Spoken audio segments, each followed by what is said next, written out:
Firstpost reports from the world's second largest continent. Hello, I'm Alyson Grange. A very warm welcome from Durban, South Africa. We get you the news and the newsmakers from Africa. From elections to climate change to innovations and opportunities.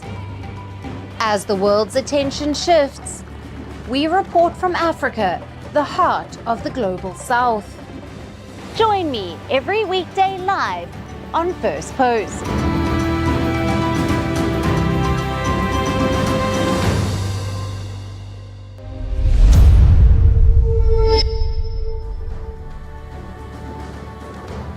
Hello and welcome to Firstpost Africa, where we get you the top stories from the continent and from across the world.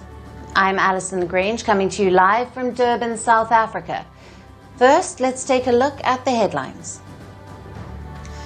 Cameroon's former minister turned opposition challenger Issa Chiroma Bakary claims election victory against the incumbent President Paul Biya, although official results are not yet out. A court in Senegal charges former President Macky Sall's brother Alyson with money laundering, criminal conspiracy to launder money, corruption, and influence peddling. Britain's unemployment rate reaches 4.8% between June and August. It's the highest level in over 4 years. Tens of thousands flood the streets of Brussels to protest against government's austerity plans as part of a national strike that has grounded flights and disrupted public transport. And South Korea says 80 of its nationals who are possible victims of fake jobs or scam centers are unaccounted for in Cambodia.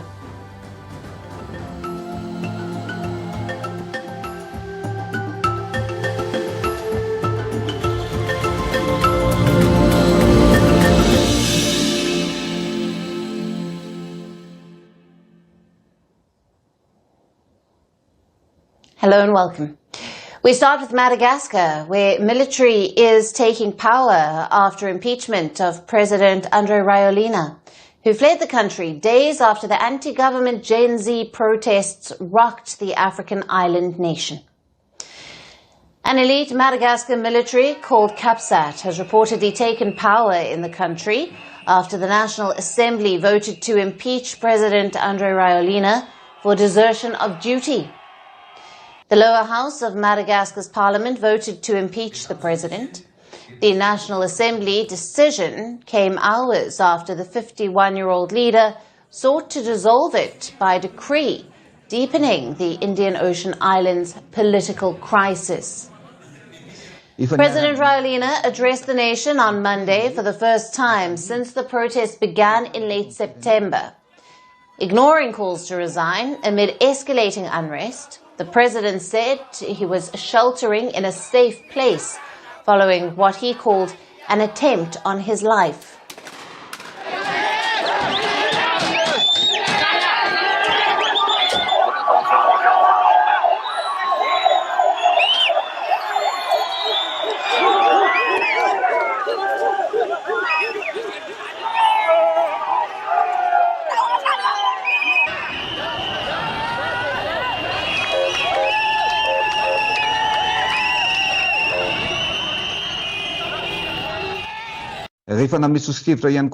Some presidents within the African continent offered to send troops to bring about peace in Madagascar. My response was that it is not in line with Malagasy values to send troops, which I declined. For that reason, I was forced to find a place, and I went to a safe location to protect my life. I will not let you be destroyed, and I will not let anyone destroy you, Madagascar. For that very reason, I personally opened the doors for consultation and dialogue to usher us out of this difficult situation. The problem is not how you express your opinion, but the repercussions and exaggeration of those that take advantage of the situation, as we see how things are currently unfolding. We are not satisfied because these are not the things we expected to hear in this speech. We want him to resign immediately. We don't want to wait any longer. We don't want propaganda and all that. We want him to resign. Ahead of his address, mutinous soldiers and security forces publicly declared support for the protesters. This included the elite CAPSAT unit, the same force that helped Rajoelina seize power in a 2009 coup. A paramilitary unit that had been leading the crackdown against the demonstrators also broke ranks and joined the protesters. Rajoelina reportedly flew out of Madagascar, a former French colony, on a French military aircraft on Sunday. Reports in the French media claim that Rajoelina struck a deal with President Emmanuel Macron before leaving.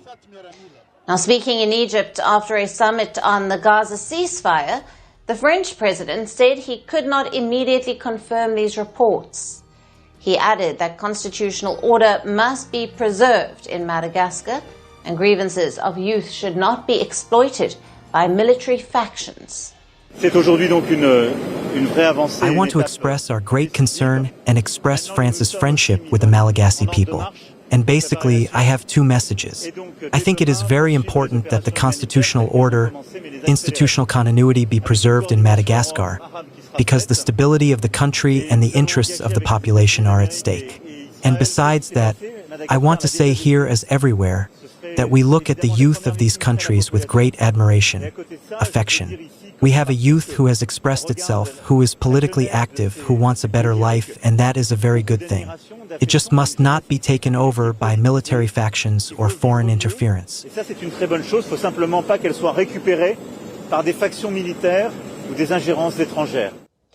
The Gen Z rallies in Madagascar were inspired by similar movements in Kenya, Morocco, and also in Asian countries like Nepal, Indonesia, and the Philippines. The protests erupted over chronic power and water shortages in the impoverished Indian Ocean nation, but quickly escalated into a broader anti-government uprising. The United Nations says at least 22 people have been killed and more than 100 injured, though the government rejects these figures. Madagascar, where the median age is under 20, has a population of about 30 million and about 3/4 of its people live in poverty. Now, the country has faced repeated political turmoil since gaining independence from France in 1960. Similar protests also broke out in 2009. Back then, Rajoelina was leading the opposition rallies. The CAPSAT unit, which has now turned against him, helped him to seize power in 2009 and to lead a transitional government until 2014. He returned to office through elections in 2019 and was re-elected in 2023. But public frustration has deepened over unfulfilled promises, rising poverty, and failing public services. To calm the unrest, Rajoelina sacked his entire cabinet last month. On Sunday, the Senate also announced the dismissal of its president, as demanded by the protesters. Now, with the president fleeing following a military revolt, will Madagascar plunge deeper into political chaos, or will it mark the beginning of a new chapter in the African island nation? Now, for more on this, we are being joined by Gail Borgia, a journalist who is joining us live from Antananarivo in Madagascar. Thank you for being with us. Thank you. Hello. Now, Gail, with Madagascar's military now in control following President Rajoelina's flight, what is the constitutional or the political framework guiding this power transition? Is there any indication that the army intends to hand back power to the civilian authorities, or are we witnessing the early stages of a full military regime? It is very difficult to say at the moment. I'm just in front of the presidential palace. You can see it behind me. And a few minutes ago, some military officers from CAPSAT came and said they are in charge now. And this followed a vote at the National Assembly, an impeachment vote. So the MPs, the majority of the MPs vote for the impeachment of President Rajoelina. Now there is a constitutional question. Is the National Assembly vote legal? Is the CAPSAT military unit announcement legal? It's very difficult to say because they announced the dissolution of the High Constitutional Court, and it's the organ that is supposed to validate that kind of decision. So at the moment, it's very difficult to tell you if all what happened today followed the constitutional order. So we're in the middle of a crisis. It's very confusing and very difficult to follow at the same time. Right. And the Gen Z-led movement was, of course, the driving force behind the weeks of protests that have now culminated in the army's intervention. How are the young protesters responding to the military's takeover? Do they view it as a victory for their cause? Or are there now growing fears that their push for democratic reform could be sidelined?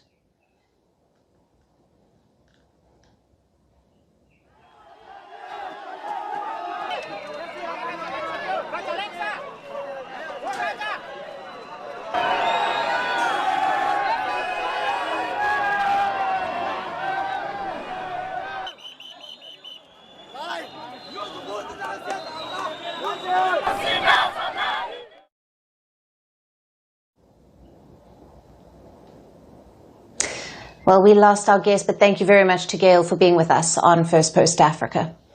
And now moving on, let's turn our attention to the latest on the Gaza ceasefire. On Monday, Egypt hosted the Gaza Peace Summit, which was co-chaired by the Egyptian President Abdel Fattah al-Sisi and US President Donald Trump. At the summit held in Sharm el-Sheikh, the US, Egypt, Qatar and Turkey signed a declaration as the guarantors of a Gaza deal aimed at ending 2 years of war. More than 20 world leaders have gathered in Egypt to push for lasting peace in Gaza. Trump hailed the summit as a tremendous day for peace in West Asia. The US president had arrived in Egypt after a lightning visit to Israel, where he was praised and thanked for ending the war. As a part of Trump's plan to end the Gaza war, Hamas freed the last 20 surviving hostages that it held after 2 years of captivity in Gaza. In exchange, Israel released nearly 2,000 Palestinians held in its jails. Now, after Trump arrived in Sharm el-Sheikh, he addressed the media along with his Egyptian President al-Sisi. And ahead of the summit, Trump praised al-Sisi for his role in the Gaza talks, saying that the Egyptian leader had a very important role with Hamas. Played a very important role, and they had a very important role with Hamas. In fact, the general was right here, was very instrumental because Hamas respects this country and they respect the leadership of Egypt. So he played a very important role. I appreciate it very much. Thank you. Thank you. In return, the Egyptian president also praised the US president, saying that he was the only one who could bring peace to West Asia. After the Egyptian president signed the Gaza Declaration, along with US President Trump and the leaders of Turkey and Qatar, he hailed the deal for closing a painful chapter in human history. At this pivotal historical moment, when we together witness the Sharm el-Sheikh agreement to end the war in Gaza and the birth of a glimmer of hope, for that this agreement will end a painful chapter in human history. At the summit, al-Sisi also reiterated Egypt's support for a two-state solution. I reaffirm our support and aspiration for the implementation of this plan, creating the political horizon necessary for the implementation of the two-state solution, as it is the only way to achieve the legitimate aspirations of the Palestinian and Israeli peoples to end the conflict and live in peace. Speaking on the rebuilding of Gaza, the Egyptian president said that his country would host a conference on the reconstruction of Gaza, which has been devastated by nearly 2 years of war. Egypt will work with the United States, in coordination with all partners, in the coming days to lay the common foundations for moving forward with the reconstruction of the Gaza Strip without delay. In this context, we intend to host the Early Recovery, Reconstruction, and Development Conference, which will build on our plan to end the war in Gaza.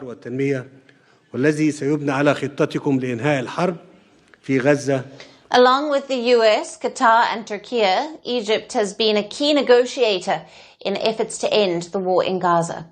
Cairo has been a staunch supporter of the Palestinian cause, warning Israel against displacing Palestinians. The African Union, too, has unequivocally supported the Palestinian cause, with South Africa being Israel's fiercest critic in the continent.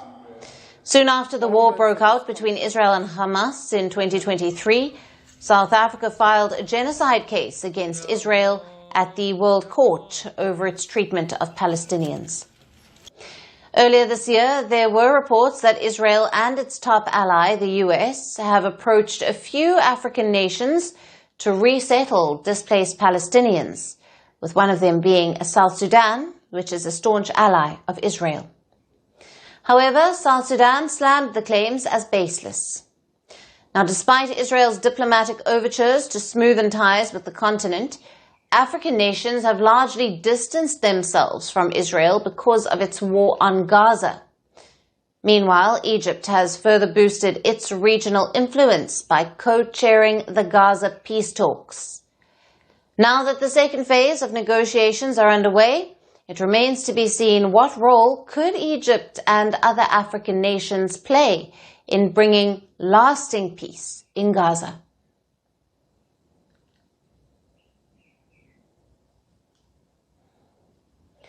And shifting focus to Kenya, the East African nation is moving to create formal rules for cryptocurrencies and digital assets, aiming to make the market safer and to attract investors. Now, Kenyan lawmakers have passed a bill to regulate digital assets, including cryptocurrencies. The move positions Kenya as one of the few African countries with formal crypto laws. The Kenyan bill is called the Virtual Asset Service Providers Bill. Under the law, the Central Bank of Kenya will license and regulate stablecoins and other digital assets. A stablecoin is a type of cryptocurrency designed to keep its value steady, usually pegged to a real-world asset like the US dollar. The Capital Markets Authority will license and regulate crypto exchanges and trading platforms. The law draws inspiration from established practices in countries like the United States and the United Kingdom to ensure security and to protect investors. Now, the bill still needs President William Ruto's signature to become law. Once signed, it could boost investments in Kenya's digital assets sector and establish it as a leading hub for crypto in Africa. Kenya is already witnessing a surge in crypto use. Young people in the country are using virtual assets for trading, payments, and investment. And according to reports, Kenya is emerging as a leader in cryptocurrency adoption in Africa, with the number of users projected to reach 733,000 by 2025. Although digital assets have grown rapidly over the last decade, authorities are concerned that cryptocurrencies, especially stablecoins, could weaken Kenya's own currency if left unregulated. The new law will provide legal clarity, help protect the national currency, and ensure security transactions, and to prevent fraud or abuse. Now, legal clarity is expected to attract more investments into Kenya's fintech sector. Global crypto platforms may now operate with greater confidence, making Kenya a potential hub for digital assets in Africa.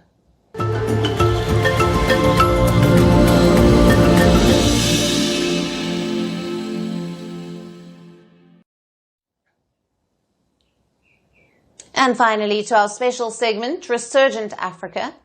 Amid the coups and the crises, there are many positive stories from Africa that often get overlooked, but not on this show.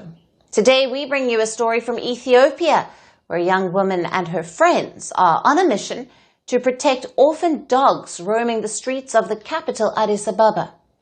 But their mission is not just limited to rescuing and feeding stray dogs. These young activists want to challenge and change how the Ethiopian society perceives and treats dogs. Our next report brings you the details. In Ethiopia's capital, Addis Ababa, a young woman is on a mission to protect abandoned dogs.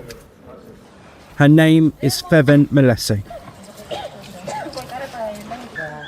She is a music degree graduate who runs a dog shelter on the outskirts of Addis Ababa. Her shelter provides food and a place to stay for 40 dogs.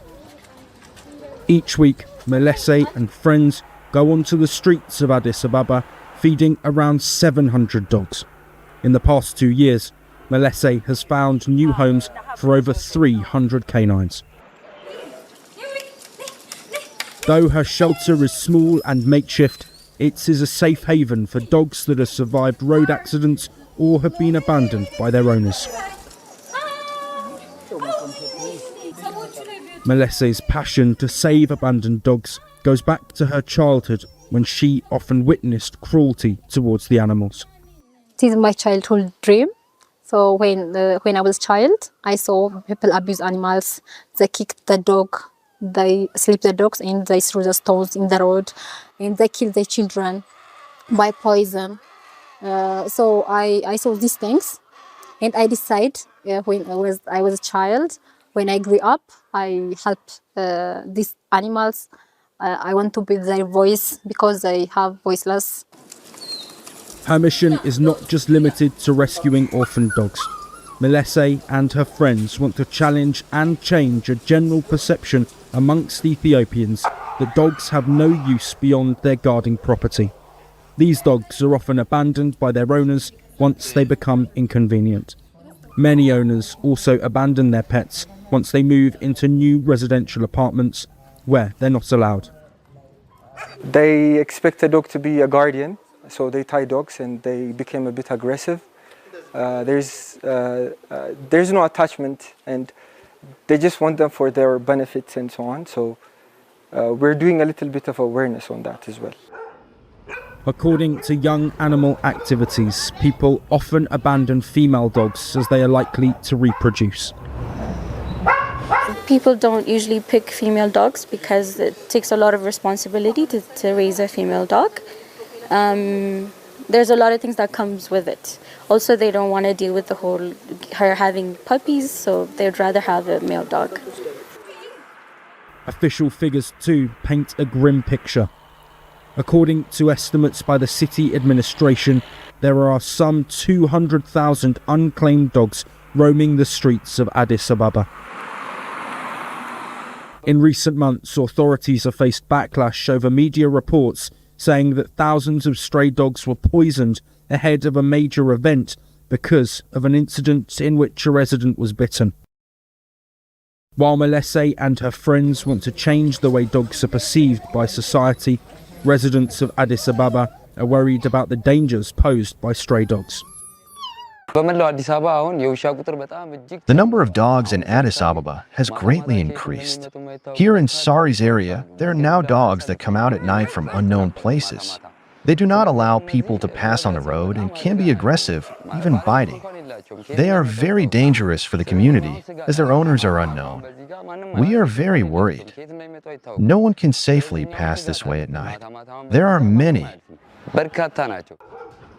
To hold dog owners responsible for their behaviour, Addis Ababa's city administration says there are government plans to begin a dog registration and vaccination programme.